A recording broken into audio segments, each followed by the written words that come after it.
أعوذ بالله السميع العليم من الشيطان الرجيم بسم الله الرحمن الرحيم والصلاة والسلام على أشرف المرسلين سيدنا محمد وعلى آله وصحبه أجمعين ونعوذ بالله من شرور أنفسنا وسيئات أعمالنا من يهد الله فهو المهتد ومن يضلل فلن تجد له وليا مرشدا ونشهد أن لا إله إلا الله وحده لا شريك له ونشهد أن محمدا عبده ورسوله السلام عليكم ورحمة الله وبركاته. C'est un peu difficile d'intervenir après le Cheikh Jaballah parce qu'en fait il a presque tout dit.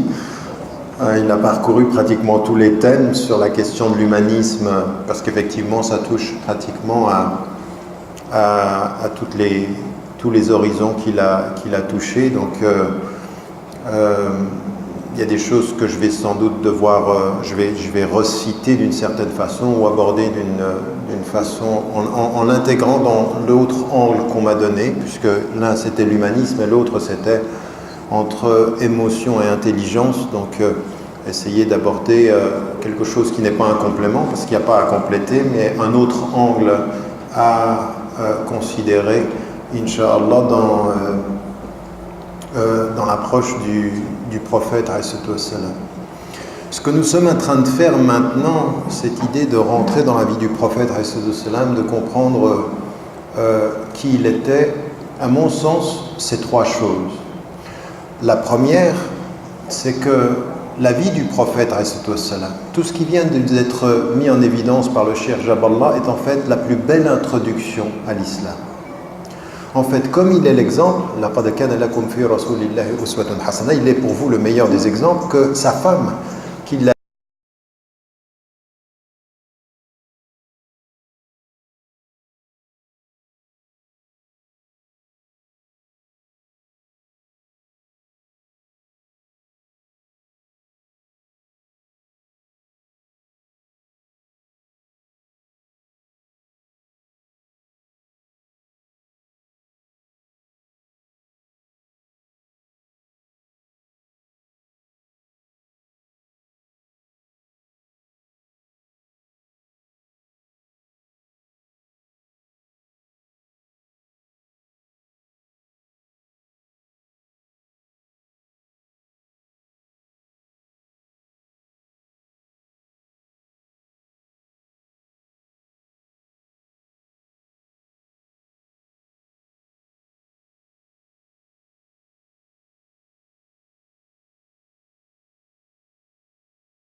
Quand on les attaque de l'extérieur, ils disent paix. Mais ce paix, il vient de l'attaque ou il vient de l'intérieur? Ils n'ont la capacité de dire salam que parce qu'ils sont nourris de l'intérieur. Leur paix est intérieure, ils disent de l'intérieur quand on les attaque de l'extérieur. C'est-à-dire que vous ne pouvez dire paix à celui qui vous attaque que quand vous travaillez la paix de l'intérieur de vos propres références, non pas par rapport à l'attaque de l'extérieur. Parce que l'attaque de l'extérieur, elle va vous prendre dans l'émotion. La paix, elle vient dans la spiritualité intérieure. C'est de l'intérieur que vous répondez. Et tout ce que vous devez prendre, de Charlie Hebdo aux caricatures, ça n'est pas de chercher le meilleur moyen de répondre, c'est de chercher le meilleur moyen de se retrouver. L'adversité, c'est un formidable moyen de réconciliation. Parce qu'au fond, derrière toutes ces attaques, au lieu de se dire « ils insultent et tout ceci », au lieu de rester à la périphérie de ce qu'ils font, vous devriez être invité à revenir au centre de ce que vous êtes, plutôt qu'à la périphérie de ce qu'ils font. Donc ce qu'on est en train de faire, c'est ça, c'est de se réconcilier avec ces éléments-là, mais pas simplement dans l'idée « il faut qu'on leur réponde », il faut que... Non, il faut qu'on se réconcilie, puis ce sera la meilleure réponse. Réconcilier avec nous-mêmes, nous répondons de la meilleure façon aux autres. En tension avec nous-mêmes, ils se mettront exactement entre nous et nous. Ce sera notre faiblesse. Ce sera notre faiblesse. Et c'est ça que nous devons comprendre. Allah subhanahu wa ta'ala, sa connaissance d'Allah subhanahu wa ta'ala, elle est entre nous et nous.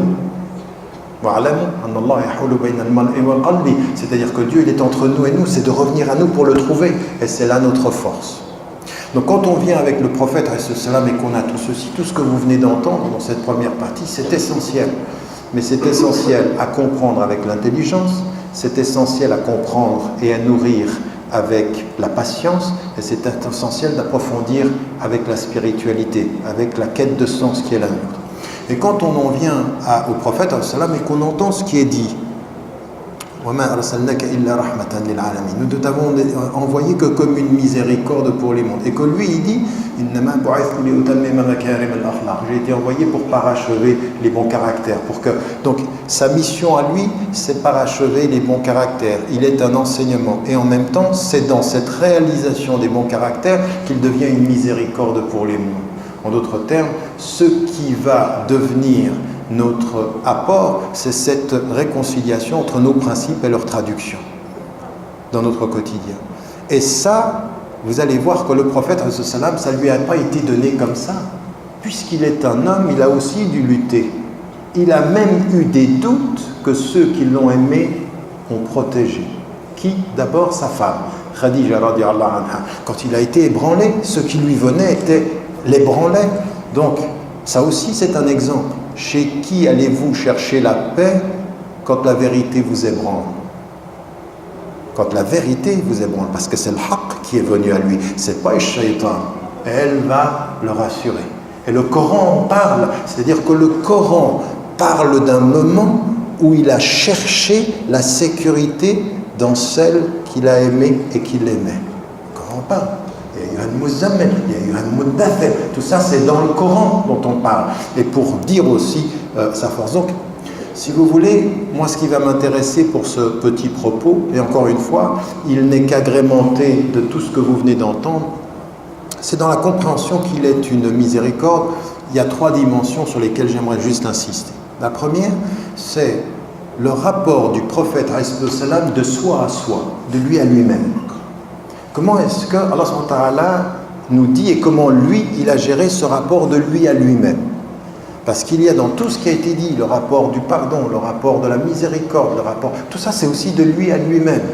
Parce qu'il est d'une noblesse de caractère, comme il est dit dans le Coran et comme l'a rappelé le Cheikh Jaballah. Le deuxième élément, c'est lui et autrui, lui et les autres. Pas dans une relation de conflit, mais dans une relation d'interaction. Comment est-ce qu'il est? Et puis le troisième élément, c'est comment, entre l'intelligence et l'émotion, il est dans l'adversité. Comment est-ce qu'il gère la question de l'adversité? Pourquoi? Parce que l'adversité, c'est sans doute l'un des tests les plus importants par rapport à nos émotions. Si vous voyez tout ce qui s'est passé, vous savez, à un moment donné, j'ai répondu à des journalistes en Suisse sur ce qui se passait en France. Et j'ai dit en Suisse, Par exemple, immédiatement, dès que la chose était apparue, le lendemain, j'avais dit au téléjournal suisse quelque chose que j'ai toujours cru, toujours pensé, intellectuellement, ça a toujours été là. Quand ils m'ont interpellé, ils me disent, est-ce que vous êtes Charlie? Et je dis, non, je ne suis pas Charlie. Et je me suis arrêté là. Et là, il faut faire très très attention. C'est-à-dire quelque chose qui est juste rationnellement ou intellectuellement, selon vous, vous devez faire attention à le faire parvenir aux gens pour qu'il soit audible émotionnellement aussi. Si vous dites « je ne suis pas Charlie » au moment où les gens viennent de mourir et que vous n'expliquez pas, votre position intellectuelle ne peut ne pas être audible émotionnellement. Et deux personnes en qui j'ai énormément confiance et qui ne sont pas de confession musulmane m'ont dit « c'était inaudible ce que vous avez dit ». Parce qu'on était tellement dans une charge émotive que vous auriez dû expliquer ce que vous vouliez dire. En d'autres termes, vous pouvez avoir raison intellectuellement et être mal placé émotionnellement. Pourquoi? Parce que ce que vous dites c'est vrai, mais ce n'était pas le moment de le dire. Ça, vous savez, ça avec votre papa, avec vos parents, votre mari ou votre femme, vous savez, des fois vous avez raison, mais ce n'est pas le moment d'avoir raison. Ben oui, c'est pas le moment. Il ferait mieux d'avoir raison dans un petit moment. Parce que c'est pas audible. Parce que ce que tu dis c'est vrai, mais non, il ne fallait pas le dire maintenant. Et il y en a qui sont très maladroits quand ils ont raison. Ils veulent avoir raison toujours, tout de suite et maintenant. Et vous verrez que le prophète, ça c'est très, très, très important. La gestion du temps de la communication est très importante aussi. Donc cette idée aussi dans l'adversité, c'est important. Et donc, ce que je voulais mettre en évidence, c'est que le prophète lui-même, vous savez, avant qu'il commence son message, avant qu'il commence quand il y a juste l'épisode de sa femme, Khadija, radiallahu anha, elle va l'amener vers son cousin, Waraqa ibn Nawfal. Et il va lui annoncer, ils vont te rejeter. Ils vont te rejeter. En d'autres termes, lui, ce qu'il reçoit, c'est un message de miséricorde et d'amour, et ceux qui l'aiment vont le rejeter. Vous voyez le paradoxe? Je viens avec de l'amour, et ceux que j'aime disent on me déteste pour l'amour que tu crois nous apporter. Et donc il le rejette. Et donc à partir de ce moment-là, il va y avoir quelque chose qui est très très difficile, qui est un test. Et d'ailleurs, vous allez le retrouver chez tous les messagers. Ibrahim alayhi salam, Moussa alayhi salam, tous ils vont avoir Nuh alayhi salam, même avec son fils. C'est-à-dire à un moment donné, l'amour que vous avez pour Dieu ou l'amour que vous devez avoir pour la vérité va tester l'amour que vous avez pour les hommes. Et donc, le premier élément de soi à soi, c'est que le prophète, il ne vit pas facilement ceci. C'est une peine, c'est difficile. Oui, quand vous lisez Surat Yusuf, Ya'qub, tout ça, quand on lui prend son fils et tout ça, c'est des choses difficiles. Et le prophète va vivre de cette même difficulté, à tel point que le Coran, dans Surat al-Muzammil, lui dit « Wasbir ala ma yaqulun wahjurhum hajran jamila » Sois patient avec ce qu'ils te disent. Ils vont t'insulter, ils vont te rejeter, et éloigne-toi d'eux d'un bel exil. Attention, l'exil spirituel avant l'exil physique. C'est le même mot. Plus tard, il faudra faire l'exil physique parce qu'ils veulent te tuer dans ta chair. Avant de te tuer dans ta chair, ils vont essayer de te tuer ou de t'atteindre dans ton cœur. Ils vont essayer de t'atteindre dans ton être. Ils essayent de t'atteindre. Donc, avant qu'ils n'essayent de te tuer, ils vont essayer de t'affecter. Oui? Donc, il n'y a pas que des morts physiques, il y a des blessures émotionnelles. Et lui, il va vivre ceci. Et Allah subhanahu wa ta'ala, il lui dit, à ce moment-là, c'est-à-dire, exile-toi d'eux, mais pas n'importe comment, avec dignité, avec de la beauté. Regardez comment Allah subhanahu wa ta'ala met dans la spiritualité quelque chose qui est de l'ordre de la dignité, de l'esthétique même de l'exil, c'est-à-dire de s'éloigner. Et quand vous y pensez aujourd'hui, dans ce qu'ils disent, dans ce que vous pouvez entendre, vous comprenez ce que le prophète a vécu avec ceux qui l'aimaient. Parfois, vous l'aimez avec ceux avec lesquels vous vivez. Ils vont vous attaquer, et à un moment donné, il faut faire attention. Il y a parfois des silences nobles qui sont meilleurs que des propos émotifs. Oui. Ça, c'est aussi important, même chez vous, avec votre femme ou votre mari ou vos enfants. Plutôt que d'avoir raison tout le temps en parlant, vaut mieux parfois se taire en silence et attendre que ça passe. un exil comme ceci, même de l'affectif. Et là, le prophète sallam va vivre ça. Et puis,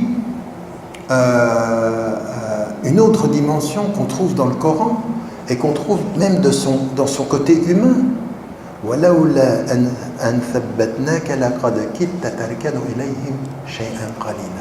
Si nous ne t'avions pas affermi dans la foi, tu aurais été attiré, tu aurais incliné vers eux. Mais ça veut dire quoi ça? Ça veut dire qu'Allah subhanahu wa ta'ala, il nous dit dans le Coran quelque chose qui a affecté le prophète. Si nous ne t'avions pas affermi, tu serais parti, tu aurais suivi. Ça veut dire qu'Allah subhanahu wa ta'ala nous dit que le prophète alayhi salam est bien un homme et qu'à des moments donnés, il aurait pu avoir la tentation de se laisser influencer. Si le prophète alayhi salam peut parfois se laisser peut vivre cette tentation, qu'en est-il de nous tous? En d'autres termes, à un moment donné, être fatigué de ce que les gens disent, être tenté de leur ressembler, être tenté de disparaître, c'est naturel.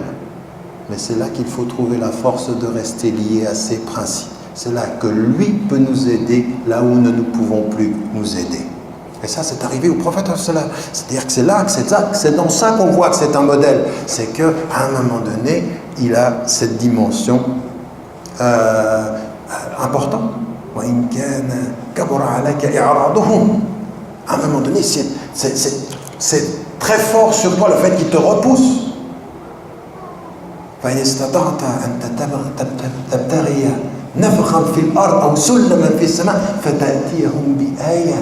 C'est-à-dire à un moment donné, c'est tellement fort que tu aimerais chercher quoi? Creuser un tunnel sur la terre ou lever une échelle au ciel pour venir avec une ayah pour leur dire.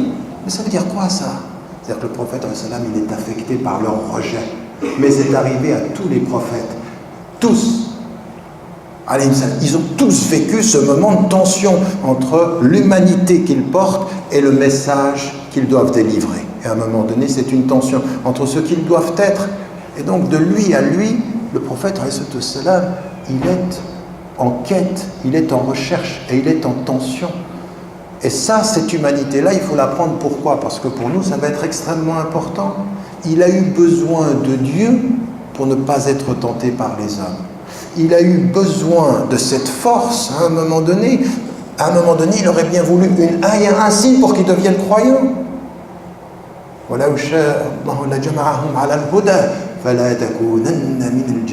Regardez, si Dieu l'avait voulu, il les aurait tous réunis dans la foi. Ne sois pas du nombre des ignorants.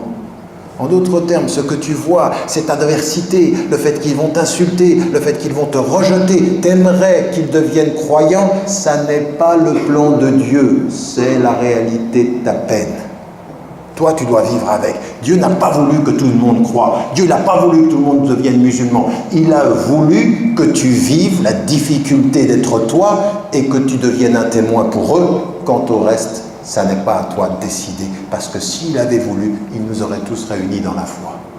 Ça, c'est le prophète. C'est ça qu'il vit. Donc il ne faut pas penser qu'il a la foi comme ceci. Il vient, il reçoit Jibril alayhi salam qui vient, il est ébranlé. Vers qui il va? Vers sa femme qui le couvre. Zammilouni, elle le couvre et elle le rassure. Donc à un moment donné, de lui à lui, il reconnaît la fragilité de son être et trouve dans l'amour la protection de son être par Dieu.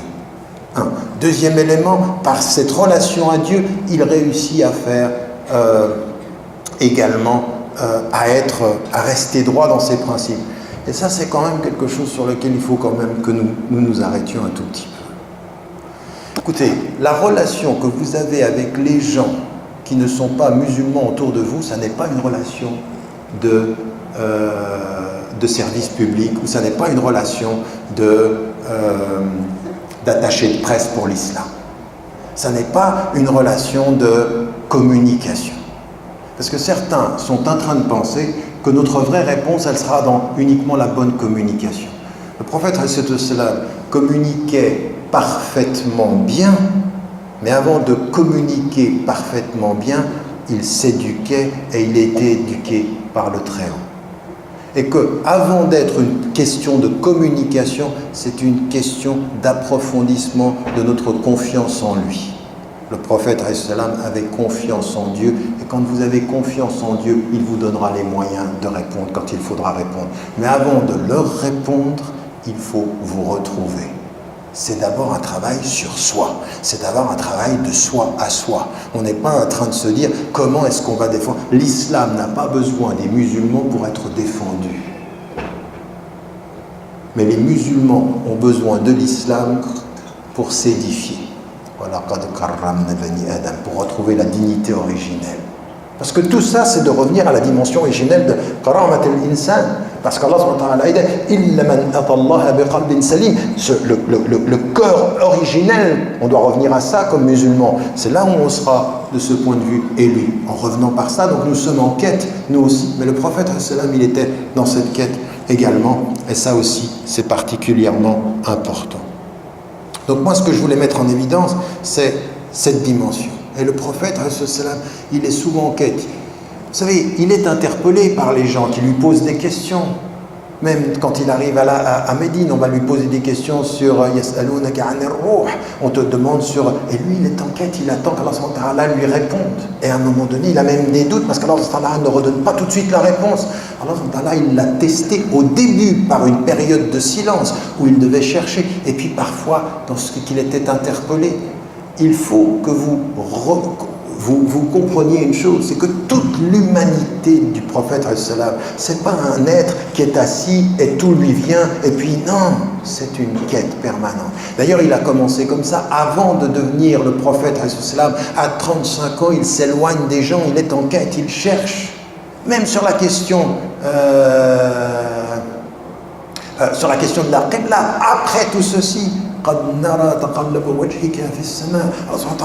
il lui dit, on voit que tu es en train de chercher quelle est la Qibla, parce qu'il a quitté la Mecque, il est à Médine, et maintenant la Qibla c'est Jérusalem, et il cherche le prophète, et il lui répond, Allah lui répond, on va te donner une Qibla tarda, c'est-à-dire elle va te satisfaire, parce qu'il est en quête, il est en recherche. Donc la communication avec Allah, c'est pas le prophète passif qui reçoit tout, c'est le prophète en tension, en lutte, en effort, et qui fait confiance à Dieu et qui sait dans sa quête que Dieu répondra à sa question. Donc ça veut dire quoi ça? Ça veut dire que je suis en train de vous dessiner personnellement l'état dans lequel vous devriez être quotidiennement. Si le prophète vit ceci et que c'est comme ça qu'Allah l'a éduqué, ça veut dire que nous devons être en quête. C'est qu'à un moment donné, être en quête, c'est s'isoler des hommes. Être en quête de sa vérité, c'est être loin des hommes et proche de son cœur, comme le prophète a reçu. À un moment donné, c'est de regarder en face ses fragilités. Allah lui dit, si nous ne t'avions pas affermi, tu te serais laissé aller. Et ça, chacun d'entre nous dans cette salle sait qu'il peut le vivre. Et en particulier aujourd'hui. La pression, elle est telle qu'à un moment donné, il dit, ouh là là là là, là, vaut mieux que je disparaisse. Vaut mieux qu'on ne me voit pas. Comme j'ai pu avoir des hommes et des femmes qui, après toutes ces histoires, viennent vers moi et me disent « Là, si on pouvait juste être invisible pendant quelque temps. » Je dis « Mais non, désolé. Pas d'invisible qui fasse. Par contre, être mieux visible, être différemment visible. » Et là, prendre l'exemple du prophète, de la façon dont il était par rapport à lui, et la façon de cet exil intérieur qu'il a pu avoir à des moments donnés. Comprenez bien, en fait, il ne s'agit pas de répondre aux attaques, il s'agit de se retrouver à des moments donnés, ça veut dire s'éloigner de ce que les gens disent et de se retrouver.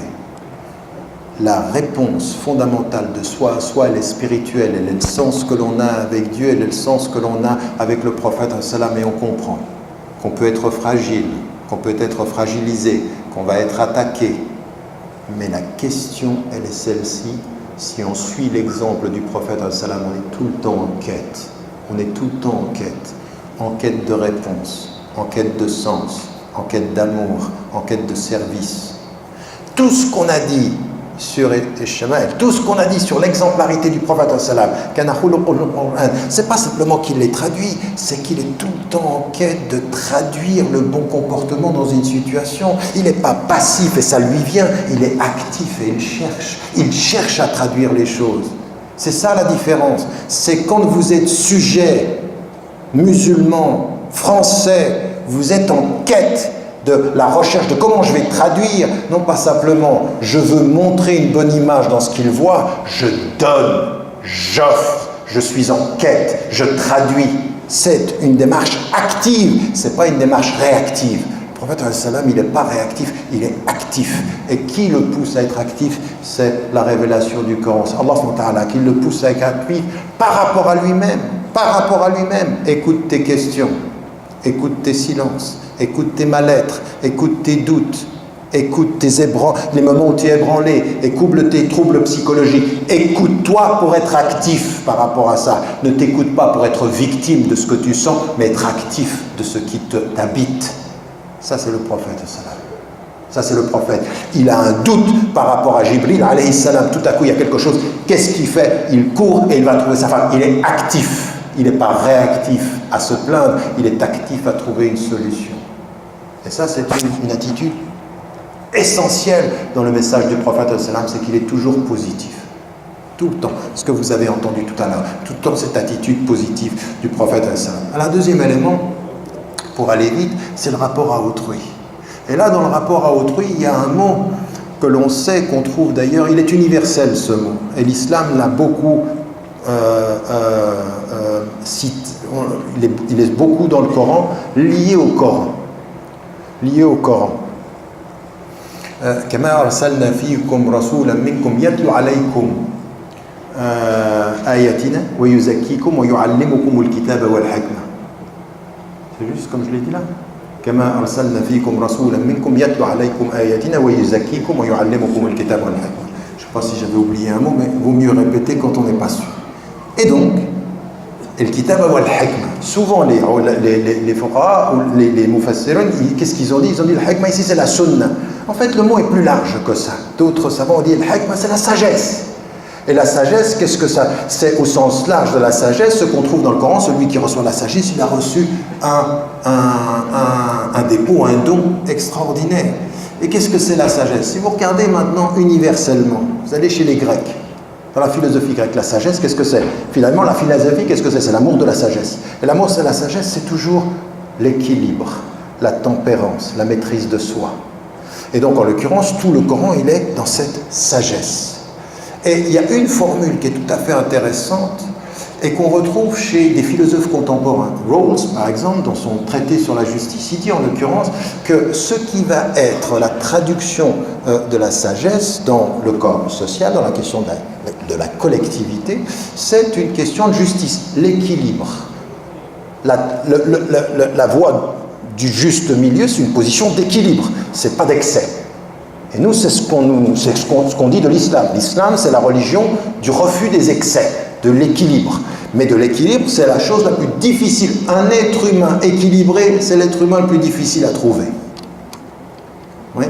Quand vous dites de quelqu'un qui est un peu déséquilibré, en fait, en gros, franchement, entre vous et moi, on est tous un peu déséquilibrés.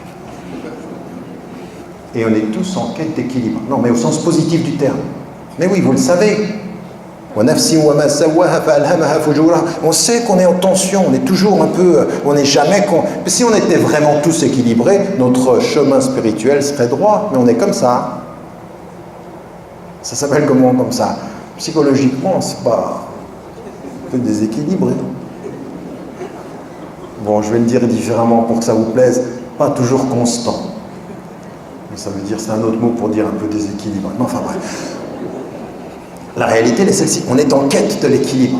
On est en quête de l'équilibre. Et vous avez ce qui me mettait en évidence, c'est-à-dire que cette notion de tempérance, si vous allez dans la République de Platon, dans toutes ses œuvres, qui d'ailleurs sont repris jusqu'à Miskawi, c'est-à-dire qui ont tous étudié, tous ces El-Kindi, El-Farabi, tous ces savants philosophes musulmans, ils ont étudié ceci, ils l'ont intégré dans leur compréhension des choses. Mais vous avez dans la tradition musulmane quelque chose qui est exactement la même chose, c'est-à-dire cette notion que ce que nous devons réussir à faire, c'est-à-dire cet être qui est en paix avec soi-même, salamat al-nafs, la paix intérieure, c'est une question d'équilibre. C'est quand on maîtrise et qu'on est en équilibre. Et en fait, c'est quand on fait justice à chaque dimension de son être. Cette notion, donne à chaque dimension son être. Cette formule-là, elle est la voie de « il n'y a pas de paix sans justice ». D'ailleurs, Adam et Ève, ce qu'ils disent, Adam et Hawa, qu'est-ce qu'ils disent? Allahumma zalamna anfusana, nous avons été injustes avec nous-mêmes. Et c'est là que commence le mal-être. Le prophète, ce qu'on va voir dans sa relation avec autrui, c'est cette sagesse et toujours cette notion de justice. Toujours cette notion d'équilibre, c'est toujours cette notion de trouver le juste milieu. Et il y a une chose qui est très importante. Vous savez, si je commence à vous parler, je commence à dire quelque chose, et je m'arrête et je le répète, et je m'arrête et je le répète. Qu'est-ce que ça veut dire? Quand on nous dit que le prophète, il avait deux choses qu'il faisait très souvent, il répétait 3 fois la même chose. 3 fois. Et quand il lisait le Coran, il le lisait lentement. Il lisait les choses. Et on disait également qu'il a une qualité tout à fait particulière, c'est qu'il peut dire en peu de mots des choses très profondes. Ça, c'est le prophète. Peu de mots, beaucoup de profondeur. Une chose qui est très très importante. Qu'est-ce que ça dit de ma relation à autrui quand je viens avec un message et je lui le répète 3 fois? Ça veut dire que je prends en compte non pas ce que j'ai à dire, mais l'intelligence qui doit l'accueillir. Oui? Ce que je dis est important, écoute 1 fois, écoute 2 fois, écoute 3 fois. C'est avec le fond la forme de écoute. Le prophète est venu avec un message et la façon dont il parlait. Il y a chez le prophète dans sa sagesse le respect de l'intelligence de qui l'écoute. Le respect de l'intelligence. Je ne te répète pas 3 fois parce que tu es bête, je te répète 3 fois parce que c'est important. Vous voyez la différence? Il y en a la façon dont il vous répète, il dit bon ça va, j'ai compris, tu vas pas me prendre pour un abruti. Non, le prophète c'est pas ça. Le prophète c'est la profondeur spirituelle, le respect de la personne. Ça c'est un exemple très important dans la communication, très très important pour nous tous. La façon dont vous vous parlez à vous-même, la façon dont vous parlez aux gens, la façon dont il faut faire extrêmement attention à la façon dont on parle. Le prophète faisait très attention à la façon dont il s'exprimait, très attention aux mots qu'il employait et très attention à la répétition.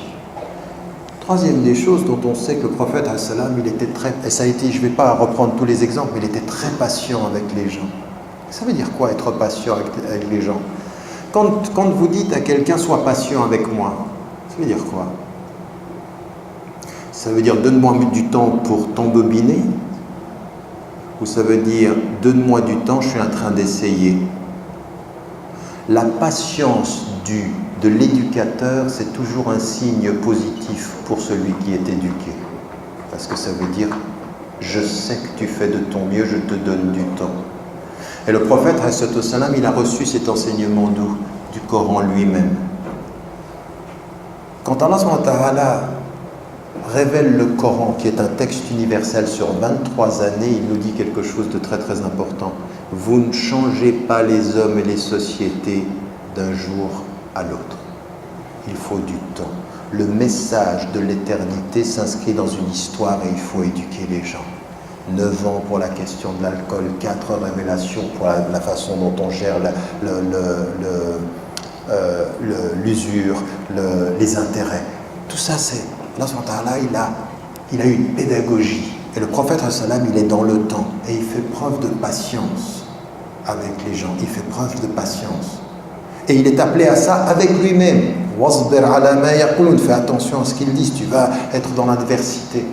Et nous, ça c'est également extrêmement important, c'est que dans ce que nous avons du prophète, sa relation au temps, dans la patience, est toujours un signe positif pour ceux avec lesquels il est patient.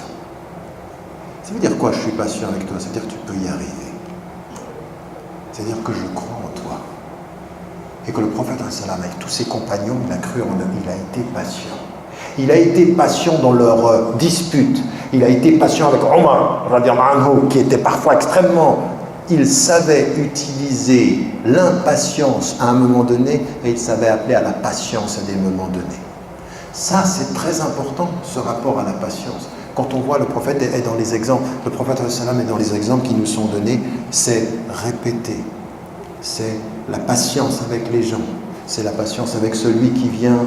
C'est la patience avec celui qui vient faire ses besoins dans la mosquée. Très patient. Non. Ne vous pressez pas de punir.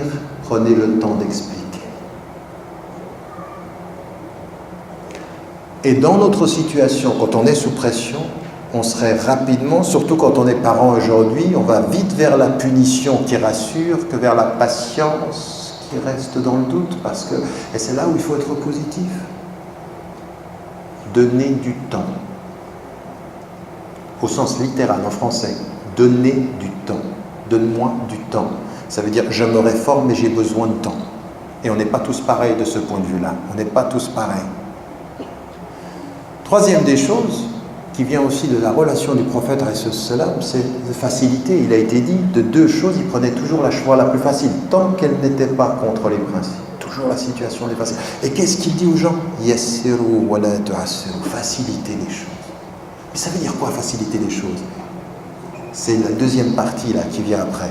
Bashiru, c'est une bonne nouvelle. Ce avec quoi je viens doit être facilité, et ce qui est l'essence de ce message-là, c'est une bonne nouvelle. Mais une bonne nouvelle, est-ce qu'une bonne nouvelle peut être une bonne nouvelle si chaque fois qu'on vous dit, qu'on vous donne cette nouvelle, on vous dit que vous allez échouer? Est-ce que c'est une bonne nouvelle, l'échec? Jamais. La bonne nouvelle, c'est d'inscrire l'échec dans un processus. Vous pouvez échouer, mais c'est un processus d'éducation. Et le prophète, il avait cette sagesse-là.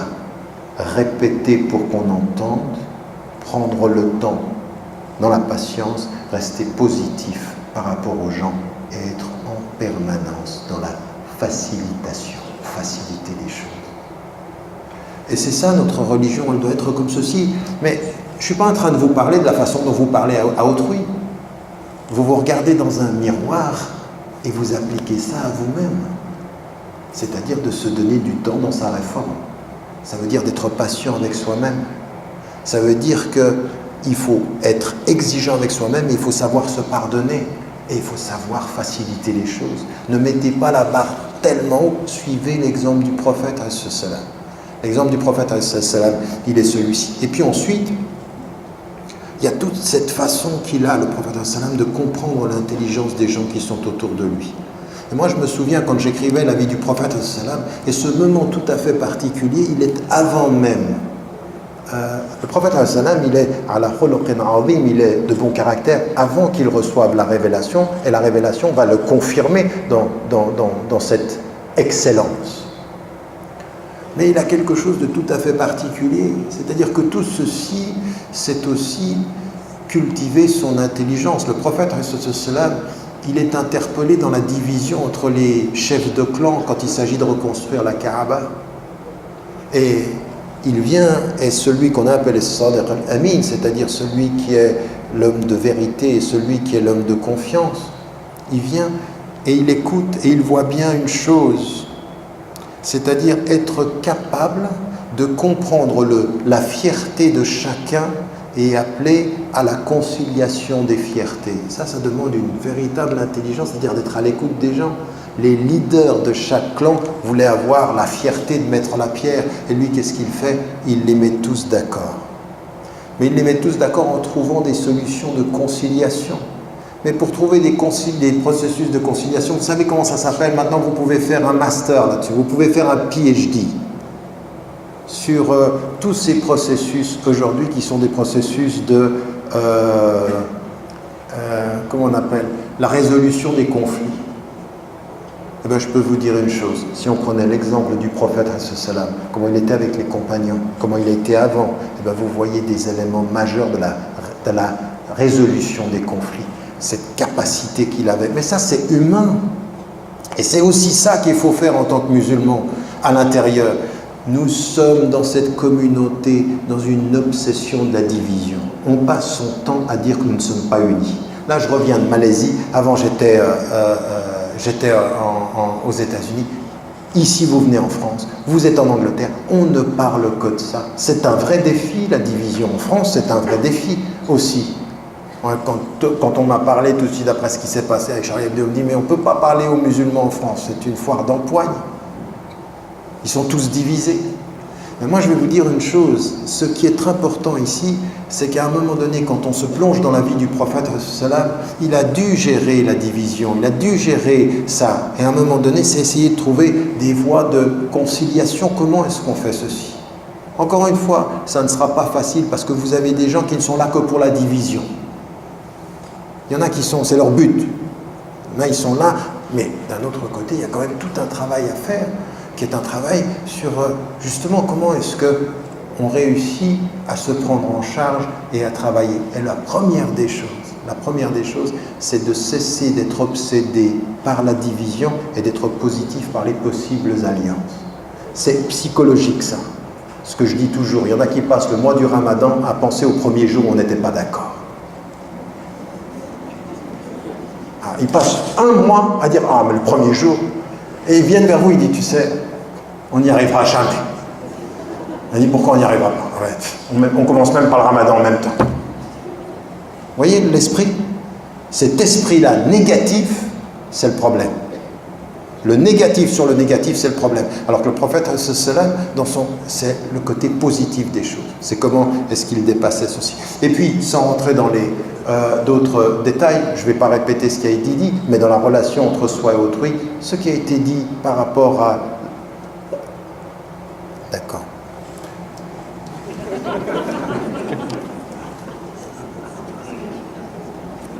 C'est parce qu'ils me connaissent bien, ils savent que j'ai un problème avec le temps, mais ce qui a été dit, donc je vais résumer ce qui a été dit sur la façon dont le prophète dans la relation à autrui.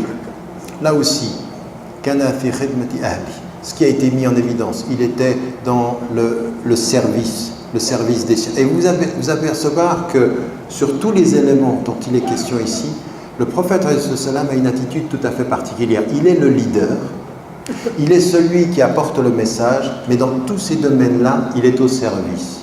Il sert, il guide, et la façon dont il guide, c'est par le service. Il sert sa famille. Il sert à la maison.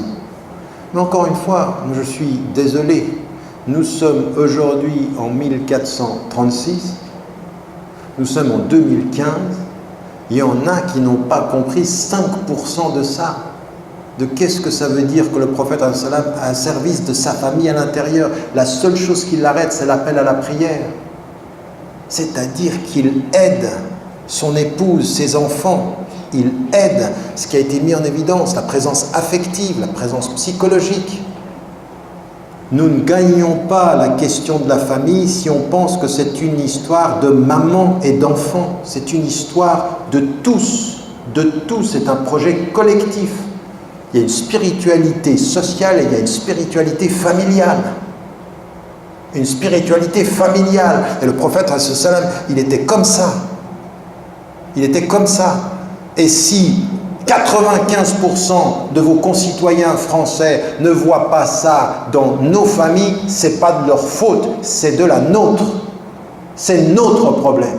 Notre problème de comment est-ce qu'on gère ceci, ce défi. Je veux dire, vous voulez détruire un avenir, détruisez l'espace familial, mais qui est le premier à le détruire, l'espace familial? Eh bien, ceux qui le constituent, que ce soit la maman, que ce soit le papa. Je veux dire, je reviens d'une khutba, hier j'étais au Moyen-Orient, au Qatar, il y avait une khutba, le cheikh, il a parlé des femmes, il parlait aux femmes, et c'était l'homme est ton paradis et ton enfer, donc tu as intérêt à lui obéir. On est à 100 milieux du problème réel. Il dit, le problème, c'est que les femmes n'obéissent pas assez. Ça, c'est son problème. Comme ça qu'il voyait les choses. Et à un moment donné, on se dit, mais si c'est ce discours-là, alors là, vous souriez. Mais c'est aussi faux de sourire à ça que d'avoir comme réponse le fait de penser que finalement, on n'est pas tous liés à ce problème-là. C'est pas un problème essentiel. Et là, le prophète, dans cette dimension de la famille, dans cette dimension de la spiritualité familiale, ça c'est quelque chose qu'il faut entendre, qu'il faut lire, l'affection qu'il donne aux enfants, l'affection qu'il donne à l'épouse, l'affection qu'il dégage de l'affection. Il dégage de l'émotion. Attention, pas d'émotion contre les principes, mais de l'émotion qui habille tous les principes. Tous les principes sont habillés par l'émotif et l'affectif. Et ça change tout. Ça change tout. Et donc c'est pour ça que les gens l'aimaient, ils n'avaient pas envie de le quitter, le prophète. Donc ça, cette dimension dans la maison, on a dit par rapport aux enfants, je ne vais pas insister, sur les pauvres, le service des enfants. Le service des enfants, il se prosterne pour Dieu et il sert le jeu des enfants. En même temps, il attend qu'ils cessent de jouer. Regardez cette dimension, ce qui est important ici comme humanité. Et encore une fois, nous aujourd'hui, on nous dit oui, l'islam c'est une religion et l'avenir de l'humanité c'est l'humanisme. Et c'est très bien de mettre en évidence qu'en fait, dans la religion, il y a un océan d'humanisme, si on comprend le sens profond, si on comprend ce que ça veut dire. Pas un humanisme de l'homme arrogant, mais l'humanisme de l'homme qui sert les hommes. Vous voyez la différence? Pas un homme qui se sert, mais l'humanisme d'un homme qui sert les hommes. Et ça, c'était le prophète, dans la façon dont il était avec la nature, dans la façon dont il était avec les animaux, on vous l'a dit. Et donc ça m'amène à un dernier élément, très rapidement. C'est l'exemple du prophète dans l'adversité. Et cet exemple du prophète dans l'adversité, alors encore une fois, on a plein de versets du Coran qui nous rappellent qu'il ne faut pas tomber, dans l'émotif. Voilà, c'est-à-dire que la haine d'un peuple ne vous pousse pas à devenir injuste. Donc vous devez vous maîtriser en permanence. L'émotif pourrait vous amener à l'injuste. Nous sommes parfois, les êtres humains sont souvent émotivement injustes. Donc il faut devenir spirituellement et intellectuellement juste. Il faut s'en tenir à ça. Et donc le prophète, à un moment donné, regardez, il est avec Ali karramallahu wajha. Il est en face de gens qui viennent à lui et qui l'ont combattu pendant toutes ces années. C'était Sulh al-Hudaybiyah. Et il dit, mais attends. Et ensuite, Bismillah ar-Rahman ar-Rahim, nous on ne reconnaît pas ça. Muhammad Rasulullah, on ne reconnaît pas. Si on reconnaissait que tu étais le messager, on ne t'aurait pas combattu. Et regardez, Ali karramallahu wajha, il réagit émotivement et spirituellement, il dit, je ne peux pas faire ça. Le prophète va faire deux choses. Regardez, entre émotion et intelligence. Il comprend l'émotion qui rend impossible d'effacer ceci. Donc il lui demande d'indiquer, il le fait lui. Il ne veut pas blesser l'émotion. Et il comprend la logique intellectuelle de celui qui dit, si on te reconnaissait comme prophète, on ne lutterait pas contre toi. Et il comprend leur logique, parce que c'est logique, c'est vrai. Si il reconnaissait que je suis le prophète, il me le... Et donc, c'est pas important pour l'instant. Ça, c'est pas le plus important. Le plus important, c'est pas qu'ils me reconnaissent contre leur logique, c'est qu'on arrive à un accord qui nous ouvre les voies de nos objectifs. Parce que dans cette apparente défaite, il y a une victoire. Lui, il ne le comprend pas. Et ensuite, après qu'il signe, Omar, il ne comprend pas lui-même. Est-ce qu'on n'est pas dans la vérité, eux, dans l'erreur? Et pourtant, il signe. Et pourtant, il le fait. Plus que ça, regardez l'émotion comme elle va être mise à mal. Plus que ça, il est signé dans le contrat que si quelqu'un veut quitter la Mecque et s'en rendre à Médine, eh bien, il est renvoyé, mais s'il veut quitter Médine et se rendre à la Mecque, ils peuvent le garder. Donc, c'est-à-dire que celui qui quitterait pour venir retrouver le prophète, on le renvoie. Et pourquoi ils font ceci? Parce que l'un d'eux, justement, qui s'est converti à l'islam, et il apparaît. Et donc, de façon encore plus émotive, un qui est musulman et qui aimerait être pris en charge par le prophète, le prophète qui vient de signer ne peut pas le prendre. Et ça va se passer 3 fois de cette façon-là. Ça veut dire quand même tester émotionnellement les signes d'un accord ou les éléments d'un accord ou les conditions d'un accord qui sont signés avec l'ennemi. Et le prophète voit plus loin que l'émotion du moment. C'est émotionnellement une défaite. Attends, on a compromis. Et lui, il a une vision beaucoup... Et là, ça c'est très très important. Faites attention aussi. Ce que vous vivez aujourd'hui qui peut vous donner l'impression que c'est une insulte, que personne ne va comprendre, il peut y avoir dans le mal qui vous atteint effectivement et affectivement un bien pour votre édification spirituelle et intellectuelle. Parce qu'alors maintenant il va falloir chercher les armes de son être, les armes à l'intérieur de son être. Pas les armes qui tuent, mais les armes qui édifient. Non pas la distinction apparente, mais la distinction du caractère du prophète. Comment est-ce qu'il était? Et comment est-ce que Omar, il ne pouvait pas admettre. Omar, le compagnon qui était celui de la force, il était émotionnellement atteint. Le prophète l'a calmé intellectuellement et spirituellement. Ça, c'est une victoire et le Coran va le confirmer. Ça aussi, c'est très important. C'est très très important de regarder comment le prophète il était dans ces moments d'adversité. Comment quand on l'insultait, vous savez, celle qui mettait des ordures, il ne répond pas. Et il inverse les choses. C'est au moment où elle ne l'insulte pas, où elle ne lui montre pas son mépris, qu'il va lui poser la question de sa santé. Regardez comment l'apparente faiblesse de qui ne répond pas devient la force de qui se pose la question de l'état de qui insulte.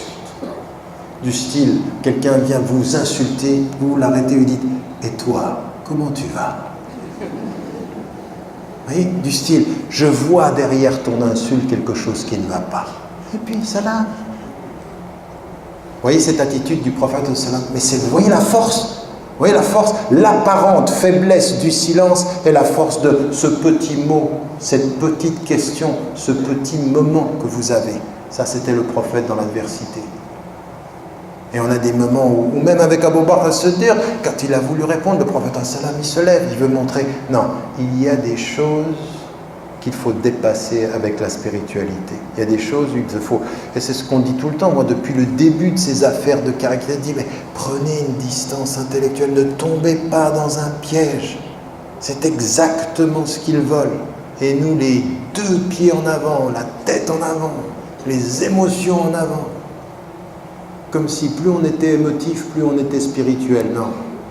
Plus on est contrôlé, plus on est spirituel, plus on est émotif, plus on est perdu. On est victime de ses émotions, on est sujet de sa spiritualité. Souvenez-vous bien de cette formule-là. On est victime de ses émotions et sujet de sa spiritualité. La spiritualité ne vient que quand on est sujet et conscient.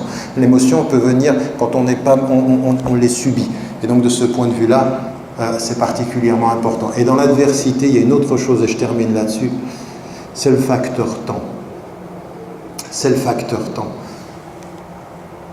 Vous savez, Allah subhanahu wa ta'ala a appelé le prophète à répondre. La tuti' al-kafirin. N'obéis pas à ceux qui nient la vérité. Wajahidhum bihi jihadan kabira. Et utilise le Coran comme ton arme intellectuelle et spirituelle. Mais ça veut dire quoi? Ça veut dire que sur 23 années, il faut comprendre qu'il faut du temps. Et dans ce que nous sommes en train de vivre, regardez le temps. Et ça aussi, c'est tellement, tellement important. Si vous vous arrêtez à des moments de l'histoire, vous pouvez dire, mais regarde la situation dans laquelle on est. Mais si vous considérez les choses dans le temps, comme le prophète, sur 23 années, il a pris une communauté où ils étaient. Regardez la différence, 23 ans, entre ce qu'ils étaient au début à la Mecque et ce qu'ils sont au moment où il part à Médine. Nous, quand on lit maintenant ces 23 ans, on dit, mais subhanallah, 23 ans, qu'est-ce que c'est? C'est une génération. Et c'était des gens qui vivaient sur place. Ça n'est pas la même chose avec l'histoire de Youssouf alayhi salam qui s'installe en Égypte, c'est plusieurs générations. Notre histoire, c'est plusieurs générations. L'exemple du prophète salam, c'est travailler dans le temps. Notre histoire sur les traces du prophète salam, c'est dans le temps. C'est dans le temps long. Ça demande tout ce qu'on a dit là, tout ce que vous avez entendu, le temps long, étape après étape, pour pouvoir construire ces choses-là à l'exemple du prophète. Ça veut dire ce rapport de soi à soi, le temps de la vie, le rapport de soi à autrui, le temps de la vie et dans la société, l'adversité, le temps long. Le temps long, c'est un temps très très long. Et là, de ce point de vue-là, il faut comprendre que ça fait partie de quoi? De la sagesse. De la sagesse que l'on voit chez le prophète, mais toujours, et je termine là-dessus, toujours avec un élément, non pas être passif dans son histoire, mais être actif dans ses principes. Actif avec ses principes, actif avec ce qu'on doit donner. Et ça veut dire tout ce qu'on a mis en évidence. La confiance en Dieu, lui faire confiance, musulmans français, musulmans de France, est-ce que vous lui faites confiance? Au bout du compte, c'est ça. Est-ce qu'on lui fait confiance? Et si on lui fait confiance, on comprend une seule chose. On doit être actif dans tout ce qu'on peut faire. Et ensuite on dit « Atawakkalu ala Allah ». Ce qui viendra. Ma responsabilité, c'est d'être actif dans le temps. C'est être actif dans son modèle à lui. Ma façon de parler, ma façon de servir, ma façon d'interagir, ma façon de réagir à l'adversité. Quand il m'insulte, je dépasse. Quand il m'attaque, je m'isole. Quand ils veulent m'atteindre dans le cœur, j'essaie de répondre avec mon intelligence. Tout ça, c'est un principe long. Et lui faire confiance dans le temps long. L'islam en France n'est pas en danger, même si les musulmans français peuvent l'être. L'islam en France n'est pas en danger. Il n'y a pas de danger. Il faut lui faire confiance. Après, il faut regarder comment c'était, comment le prophète a vécu. Et juste sur cet exemple-là, essayer de faire de son mieux. Inch'Allah, et que Dieu nous aide. Wassalamu alaikum wa rahmatullahi.